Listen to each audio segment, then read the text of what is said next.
só sei que nada sei. Oxi, você aprendeu isso aí aonde? Com Sócrates. Vamos aprender então o certo? Vamos saber o Vamos. certo? Estudando a lição.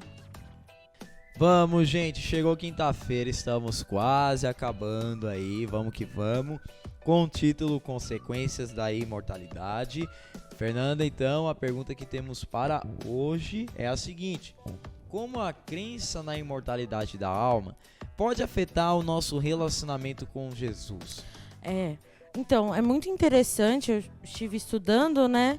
E eu pensei muito sobre isso, porque se Deus, ele é o único que tem essa possibilidade de ser imortal ali, né?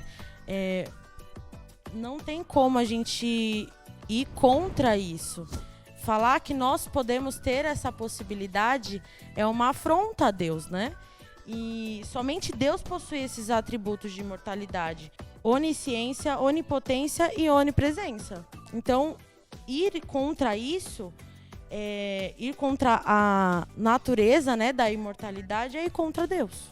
Exatamente. Então, manda os versos bíblicos pra gente confirmar o que você tá falando aí.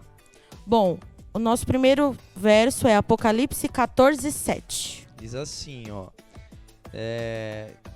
temam a Deus, deem glória a Ele, pois é chegada a hora do seu juízo, e adorem aquele que fez o céu, a terra, o mar e as fontes das águas. Então, nesse versículo bíblico aqui, como você acabou de dizer, somente Deus, ele merece toda a honra e toda a glória.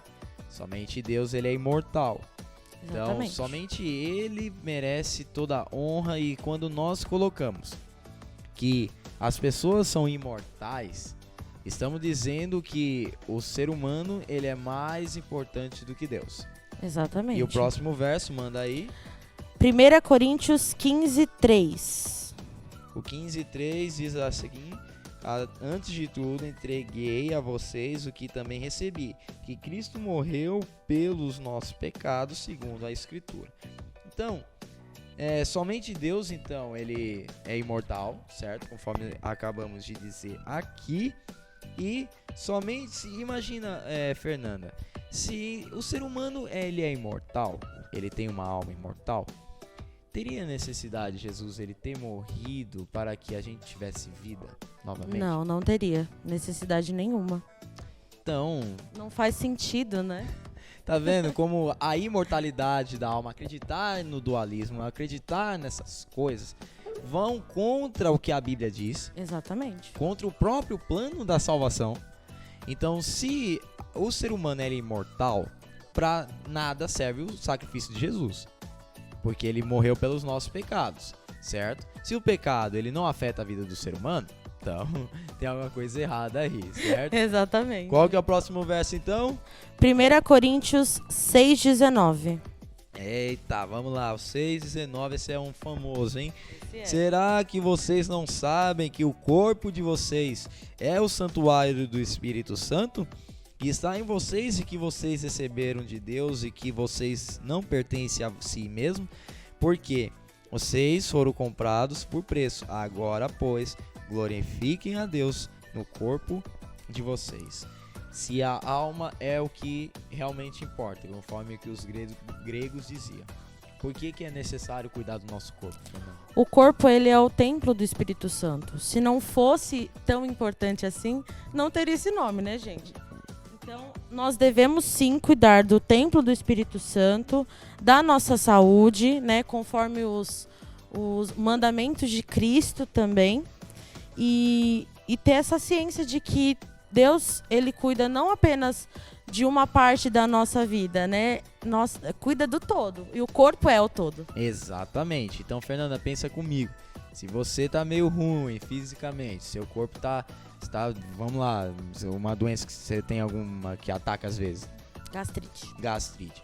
Se você tá com gastrite, você consegue adorar a Deus direito? Você consegue se manter assim concentrada na igreja, nas tarefas da igreja, assim? Não. Então, o físico, o mental e o espiritual, eles estão interligados. Como você acabou de dizer, é um todo. Então, o corpo para Deus é importante, porque ele é um presente que Deus te deu para que você cuide dele. Exatamente. E como a Bíblia diz, se a gente não cuida bem do pouco que Deus nos dá, sobre o muito. É isso mesmo. Então, é isso. E até a questão da gente pedir, né? Muitas vezes a gente pede pelo nosso espiritual, né? Mas a gente esquece de pedir pelas outras coisas. E da questão de ser realmente um todo, né? Às vezes a gente quer dividir a nossa vida por nichos, né? A gente pede pelo profissional, a gente pede pelo emocional, pelo espiritual, mas a gente tem que pedir pelo todo também, né? Porque realmente, se um não funciona bem, o outro também não vai funcionar. Exatamente. Então, a Bíblia, sim, ela ensina que o corpo é importante, tá? Se os gregos diziam que não era importante, acabamos de falar um verso que comprova que para Deus o corpo é sim importante. Então, até o vídeo de amanhã. Até a próxima!